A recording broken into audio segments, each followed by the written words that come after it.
ایک کرن ناز صاحبہ، انہوں نے بڑے جوشیلے انداز میں، بڑے تقریری انداز میں محب الوطنی کا مظاہرہ کیا، پاکستان زندہ باد اور پائندہ باد کے نعرے لگائے اور منظور احمد پشتین کو بڑے چیلنج والے اس میں آواز میں کوسچنز کر رہی ہیں.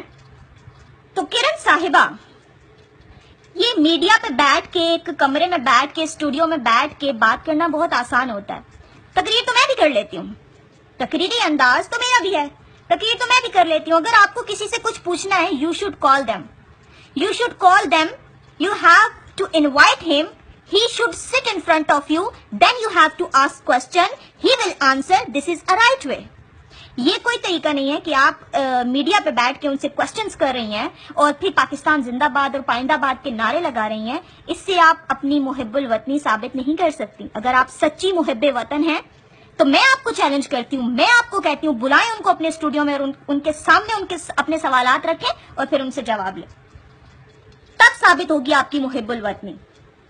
ہاں، ان لوگوں کو پاگل کتے نے کاٹا ہے جو یہ لوگ آئی ایس آئی اور آرمی اور ان چیزوں کے خلاف بول رہے ہیں. کیا انہیں نہیں پتا کہ ہماری آرمی جو ہے وہ ہماری محافظ ہے؟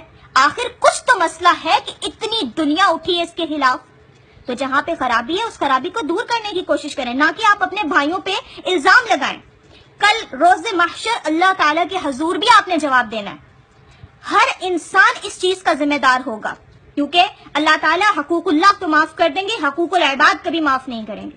تو حقوق العباد کا خیال کریں. جب اللہ تعالیٰ کل سوال کریں گے کہ مظلوم لوگوں کا ساتھ دیا تھا کہ نہیں، اس وقت اللہ کے حضور شرمندہ ہونے سے بہتر ہے کہ آج ہم حق کا ساتھ دیں. اگر ان کے کوئی مسئلہ ہے، وہ کسی تکلیف کا شکار ہیں یا ان کے ساتھ زیادتی کی جا رہی ہے، تو یہ ہمارا فرض بنتا ہے کہ ہم بھی ان کا ساتھ دیں. میری اپنے تمام پنجابی بہن بھائیوں سے یہ گزارش ہے، بجائے اس کے کہ آپ ان کے اوپر غداری کا یا ان کے اوپر کسی اور چیز کا الزام لگائیں، ان کی باتوں کو سنیں اور ان کا ساتھ دیں. Thank you so much.